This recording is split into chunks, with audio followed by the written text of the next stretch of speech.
एक ट्रेडर के लिए सबसे ज्यादा इंपॉर्टेंट होता है मार्केट में लंबे समय तक टिके रहना या सरवाइव करना। और आप मार्केट में लंबे समय तक तभी सरवाइव कर सकते हैं जब आपके पास एक प्रॉपर रिस्क मैनेजमेंट प्लान हो। ज्यादातर ट्रेडर जब इनिशियली मार्केट में एंटर करते हैं तब वे स्ट्रेटजी को ढूंढने में लग जाते हैं कि कोई ऐसी स्ट्रेटजी मिल जाए जो उन्हें लाइफ टाइम पैसा देती रहे। और ये गलत नहीं है। इनिशियली आपको सीखना चाहिए कि मार्केट कैसे काम करता है, प्राइस एक्शन क्या होता है और इसे कैसे ट्रेड करते हैं। लेकिन सिर्फ स्ट्रेटजी से आप लंबे समय तक मार्केट में टिक नहीं सकते, क्योंकि 99% लोग जो मार्केट में बिगिनर होते हैं उनके पास अच्छी स्ट्रेटजी होने के बावजूद वे अपने पैसे को लूज कर देते हैं, क्योंकि उनके पास एक प्रॉपर रिस्क मैनेजमेंट स्ट्रेटजी नहीं होती। इंटरनेट पर ज्यादातर इन्फ्लुएंसर सिर्फ आपको प्रॉफिट के बारे में बताते हैं। बहुत ही कम ऐसे टीचर होते हैं जो आपको लॉस के बारे में बताएंगे। लेकिन जब कोई ट्रेडर मार्केट में इंटर करता है तब उसे मार्केट में रियलिटी चेक मिलता है, जिससे उसे समझ में आता है कि अब हमें कैपिटल को बचाना होगा। क्योंकि जब आपके पास कैपिटल रहेगा तभी तो आप ट्रेड कर पाएंगे ना। और कैपिटल को प्रोटेक्ट करने के लिए हमारे पास एक वेल डिफाइंड प्लान होना चाहिए, एक well defined risk management strategy होनी चाहिए, जिससे हम अपने पैसों को लूज करने से बचा सकें।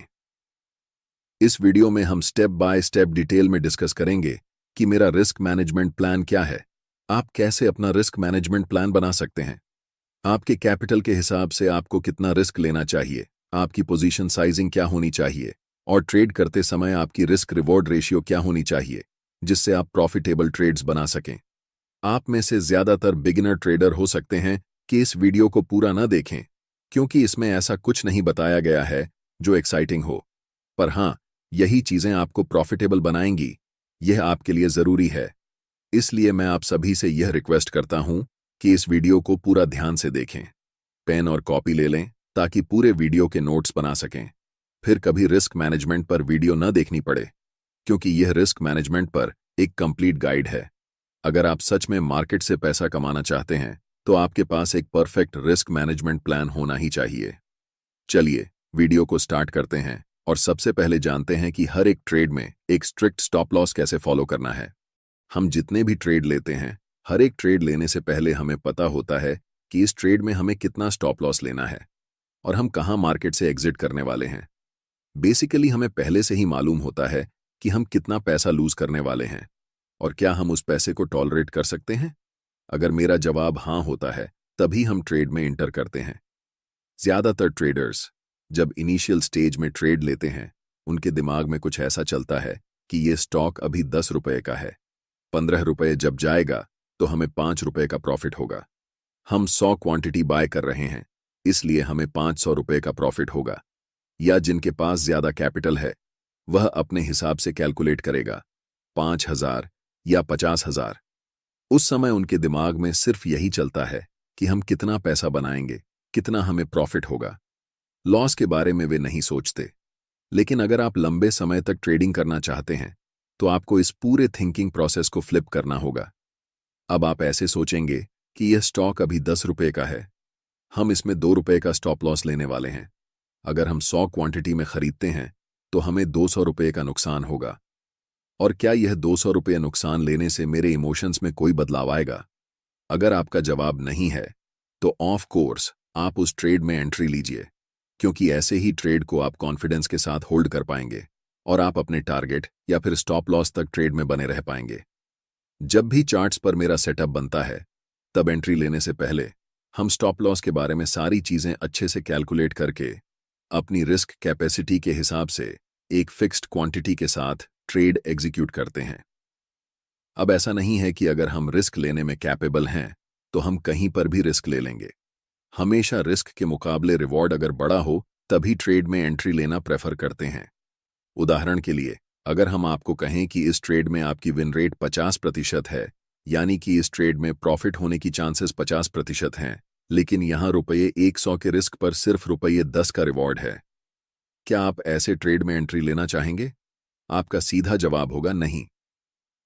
अब आप लोगों के मन में एक सवाल आ रहा होगा कि कौन सी रिस्क रिवॉर्ड रेशियो सबसे आइडियल है। पर इस सवाल का जवाब सीधा नहीं है, क्योंकि हर एक स्ट्रेटजी के हिसाब से आपको चेक करना होता है कि उस स्ट्रेटजी से अगर हम ट्रेड करते हैं तो कौन सी रिस्क रिवॉर्ड रेशियो में हमें बेहतर रिजल्ट मिलता है।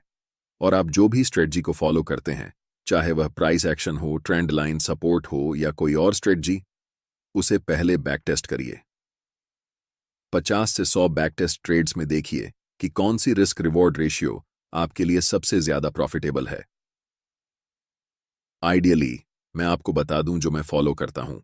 अगर मैं कोई स्विंग ट्रेडिंग कर रहा हूं तो 1 से 3 का रिस्क रिवॉर्ड रहता है, और अगर मैं इंट्राडे कर रहा हूं तो 1 से 2 का रिस्क रिवॉर्ड मिनिमम होना चाहिए। अगर 1 से 2 का रिवॉर्ड नहीं हो रहा है तो हम उस ट्रेड में एंट्री नहीं लेते हैं। ये मेरा रूल है। आप चाहें तो इसे अपने हिसाब से एडजस्ट कर सकते हैं, मॉडिफाई कर सकते हैं। मैं आपको एक चार्ट दूंगा जिससे आपको यह पता चल जाएगा कि आपकी स्ट्रेटजी की विन रेट के हिसाब से आपको किस रिस्क रिवॉर्ड रेशियो में प्रॉफिट, लॉस या फिर ब्रेक इवन होगा। स्क्रीनशॉट ले लेना ताकि आपको दोबारा वीडियो फिर से देखना ना पड़े। अब आपको यह समझना होगा कि हर ट्रेड में आपको कितना रिस्क लेना चाहिए। इसका जवाब हर एक ट्रेडर के लिए अलग हो सकता है। मैं कितना रिस्क करता हूं, आप कितना रिस्क करेंगे या कोई तीसरा कितना रिस्क करेगा, यह सब आपके कैपिटल साइज के हिसाब से डिसाइड होता है। उदाहरण के लिए, अगर मेरी कैपिटल 1 लाख रुपए है तो मैं 1 से 2% पर ट्रेड रिस्क लेता हूं।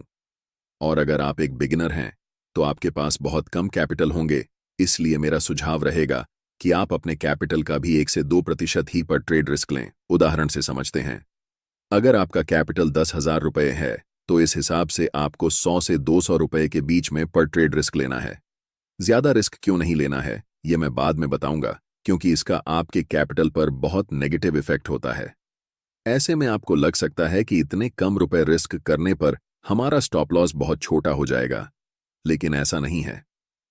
देखिए, अगर आप फ्यूचर एंड ऑप्शंस में ट्रेड करते हैं तो 100 से 200 रुपए बहुत जल्दी हिट हो सकते हैं, क्योंकि आपका पोजीशन साइज ऑप्शन बाइंग में खासकर सही नहीं रहेगा।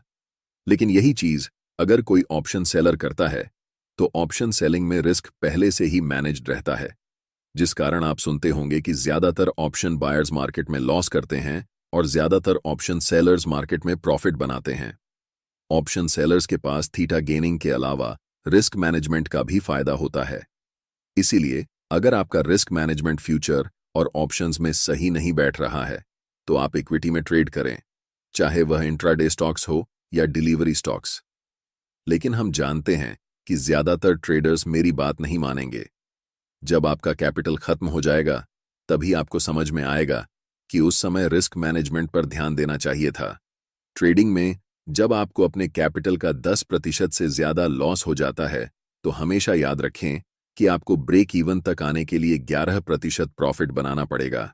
मैं आपको एक चार्ट दूंगा जिसमें दिखाऊंगा कि जब आप अपने कैपिटल का 1% लूज करते हैं तो आपको 1% ही कमाना पड़ेगा ब्रेक इवन तक पहुंचने के लिए। ब्रेक इवन का मतलब होता है आपके इनिशियल कैपिटल तक वापस आना, यानी कि आपकी लॉस को रिकवर करना।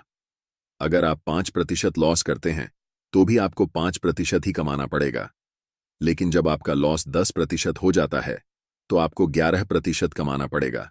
उसी तरह जब आपका लॉस 20% हो जाता है तो आपको 25% कमाना पड़ेगा, और अगर आपका 50% कैपिटल लॉस हो जाता है तो आपको 100% प्रॉफिट कमाना पड़ेगा। तब जाकर आप ब्रेक इवन तक पहुंच पाएंगे। इसी वजह से मैं कह रहा था कि आप मिनिमम रिस्क लें ताकि आपको ब्रेक इवन तक पहुंचने में ज्यादा मेहनत न करनी पड़े या अपने लॉस को रिकवर करने में दिक्कत ना हो।